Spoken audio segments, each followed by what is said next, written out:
Síndrome de respuesta inflamatoria sistémica puede ser generado por bacterias, por lipoproteínas, por cualquier agente infeccioso, agentes virales. Miren que todos los mecanismos de defensa se disparan. Y todos convergen ¿en qué? En activar a la célula clave de nuestra inmunidad innata, macrófago. Y les dije macrófago hasta el cansancio, lo tengo ya. 3 funciones, fagocita, hace papel de CPA, y el otro, bien importante, de una respuesta inflamatoria, la mayor productora de citoquinas. Y ahí lo tienen. Capaz de producir interleuquina 1, proinflamatoria, la 6 proinflamatoria. Miren, factor de necrosis tumoral. El que coge y hace todo el censo y determina si nos vamos para una respuesta antiinflamatoria o una respuesta proinflamatoria. Sexy.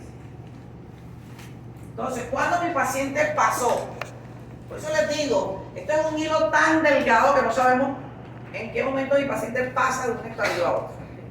Entonces, decir, mi paciente puede pasar una sexy. Facilito. En un chasquido de dedo se nos fue nuestro paciente para una sepsis. Entonces, ¿cómo defino la sepsis? Como una respuesta inflamatoria sistémica provocada por una infección.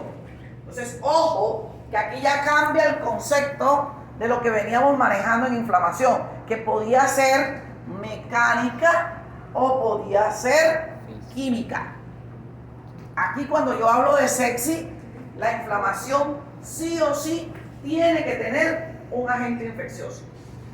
Son esos pacientes que de pronto se cayeron de un 5.º piso, estaba trabajando el señor, no se colocó el arnés, se cayó, entró por un trauma, una inflamación sistémica, aquí, pero resulta que el sitio donde llegó había una bacteria, entró hospitalaria, se infectó y ya mi paciente no tiene un sitio. ¿Entiendes qué tiene? Tiene una sepsis. Entonces siempre la sepsis va a tener un agente infeccioso, independientemente de qué microorganismo lo esté generando. O si este se encuentra en sangre o no. Y ahí es donde fallan muchos médicos. No, pero es que sí, tiene un agente infeccioso, pero todavía está el pulmón. ¿Qué espera? Que pasa sangre para entonces decir, sí, tiene una sepsis. O sea, independientemente que el patógeno esté o no esté en sangre, si mi paciente tiene una respuesta inflamatoria sistémica más una infección, ya es un paciente séptico. ¿Sí? Entonces, esto por eso se lo resalto aquí en rojo. Si con infección confirmada o presunta, ya mi paciente tiene una sepsis. ¿Por qué hablo de presunta? Cuenta. Pero para que el microorganismo pase a otro tejido, no tendría que viajar, no tendría que meterse primero a sangre antes de pasar a otro tejido. No necesariamente. La vía respiratoria. No necesariamente. Pudo entrar por vía respiratoria. Lo intubaron o le canalizaron. Ahí sí lo canalizan si pasa directo a sangre. Pero no necesariamente. Ahora, si tú te caes de un 5.º piso, que es el ejemplo que les acabo de colocar, lo más probable es que tenga alguna lesión abierta. Entró por pie. Una pregunta. ¿La sepsis siempre es como antepuesta por una SIRS o puede darse una sepsis sin que el paciente antes tuviera SIRS? O sea, una respuesta. Si te das cuenta, es una secuencia. Primero debe haber un SIR para luego pasar a una sepsis cuando ya viene el proceso infeccioso. Bueno, tenemos entonces sepsis severa.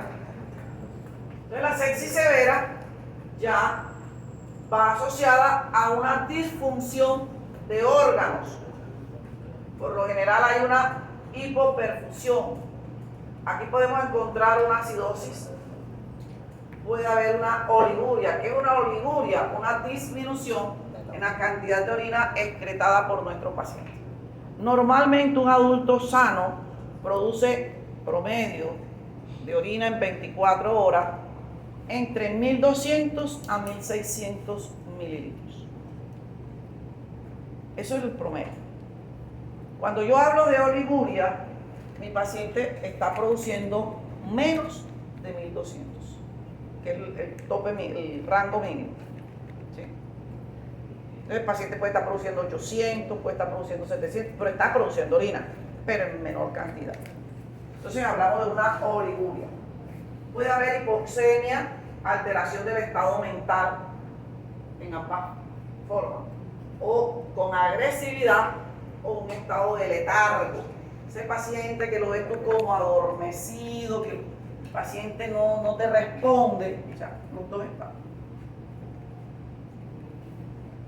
O una hipotensión, o sea, la presión arterial cae.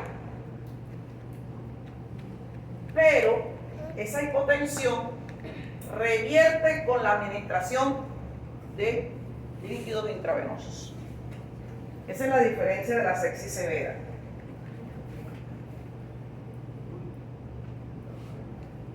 Al que no le gusta el caldo se le da dos. No le gusta bioquímica, ahí viene bioquímica otra vez. Miren, aquí tenemos una imagen hermosa. Esto explica cómo se da la falla multiorgánica y cómo mi organismo, recuerden, nuestro cuerpo es una máquina perfecta. Y nuestro cuerpo no se sienta a esperar a que el médico decida si le va a colocar destrozo o no. Él trata de tomar el control, dice, tengo una hipovolemia. ¿Qué trata de hacer mi cuerpo? Reponerla. Porque si espera que el médico llegue, se muere, ¿verdad? Entonces él trata de reponerla rápidamente. Veamos cómo se hace ese proceso de reposición de volumen. Entonces, cuando yo tengo un paciente donde la presión arterial está baja, la idea casi siempre es por una disminución del volumen corpuscular que tiene el paciente. Hay un órgano crucial en ese proceso de reposición de líquido, nuestro hígado. Recuerden que la presión arterial está regulado por un mecanismo renina-angiotensina. Y no me digan que no lo han visto en fisiología porque sí, ¿verdad? Entonces, nuestro hígado normalmente produce una proteína llamada angiotensinógeno. Ese angiotensinógeno, por efecto de la renina, la cual es producida por el riñón, ese angiotensinógeno se convierte en angiotensina 1. Esa angiotensina 1, por el pulmón, que produce la enzima convertidora de angiotensina, convierte la angiotensina 1 en angiotensina 2. Cuando ya yo tengo angiotensina 2, inmediatamente ya mi organismo puede empezar a tratar de reparar esa hipovolemia. ¿Cómo? Una es obviamente disparando esa sensación de sed. Obviamente tú no le vas a poner una jarra de agua a un paciente que está hospitalizado, ¿verdad?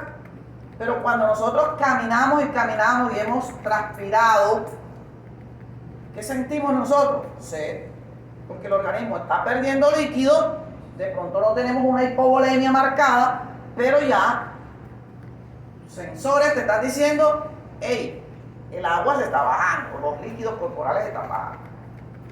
Como los carros, ¿verdad? Los carros tienen sensores que te dicen que el nivel de agua de pronto ya no está en lo que debería estar. Igual pasa aquí, se dispara nuestra sensación de sed. Obvio, si tú tomas agua, ya un paciente no hospitalizado empieza a tomar agua, te hidrataste, esa sensación de sed desaparece, porque ya hubo una reposición de la volemia. En otra situación que hace nuestro organismo de manera fisiológica, de manera normal, es aumentar la vasopresina. ¿Qué hace la vasopresina? Aumenta la reabsorción de agua a nivel de los túbulos renales. Entonces te retiene toda la cantidad. ¿Qué es la orina?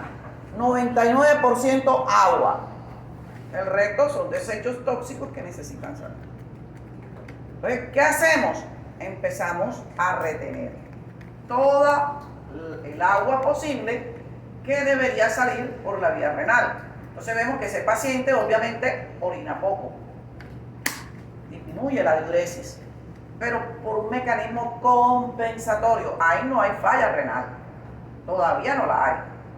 Es un mecanismo de defensa. Estoy reteniendo líquido para tratar de compensar una hipovolemia, pero mi riñón está funcionando bien. La otra es la vasoconstricción arterial. Entonces, si yo tengo poco fluido sanguíneo, y digamos el calibre de mi arteria es este, por colocar algo, y tengo poquito líquido, si tengo esta arteria en su tamaño normal, ese poquito líquido se va a perder, no va a ir con fuerza. ¿Qué hago? ¿O qué hace mi sistema acá? Vasoconstrictor. Disminuye el calibre de mi tejido vascular, vasoconstrictor. Cuando yo tengo este calibre más pequeño, ese poquito líquido que tengo va a ir con más fuerza. ¿Y qué trato de hacer? Subir mi presión arterial. Mecanismos fisiológicos. Ahora, digamos que esto no logró compensar. Miren cómo la angiotensina 2 va y activa la corteza adrenal. ¿Para qué? Para que la corteza adrenal produzca aldosterona.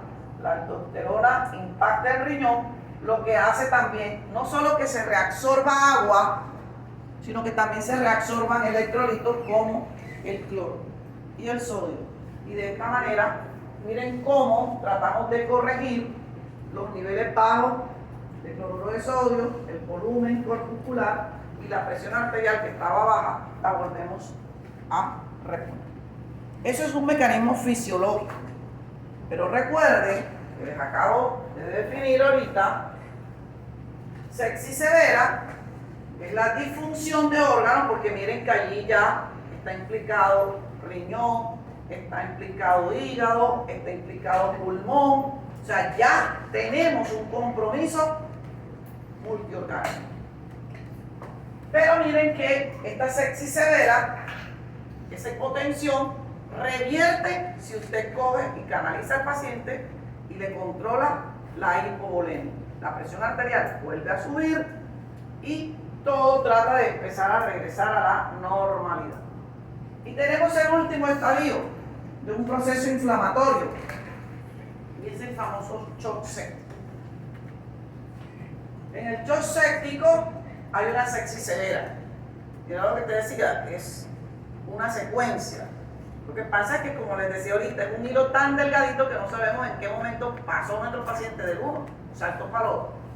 Entonces, el shock séptico va asociado a una sepsis severa que también requiere previo un SIR de origen ya sea infecciosa, más los criterios de hipoperfusión. Hay una acidosis láctica, hay oliguria, hiposemia, alteración del estado mental. Hay una hipotensión persistente, pero ojo, que aquí en el shock séptico le puedes colocar la fábrica completa de dextrosa que tu paciente no va a responder.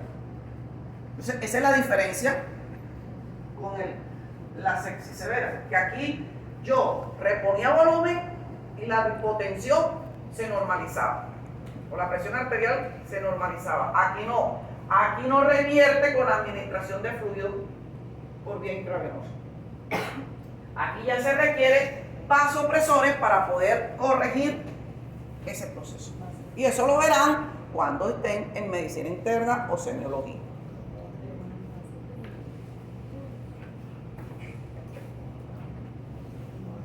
Entonces, aquí cuando hablamos del famoso síndrome de falla o disfunción multiorgánica, que ya les había definido la sigla hace 7 días. Se define como la presencia de alteraciones agudas en diferentes órganos y sistemas de un paciente que impide que la homeostasis pueda mantenerse sin una intervención médica.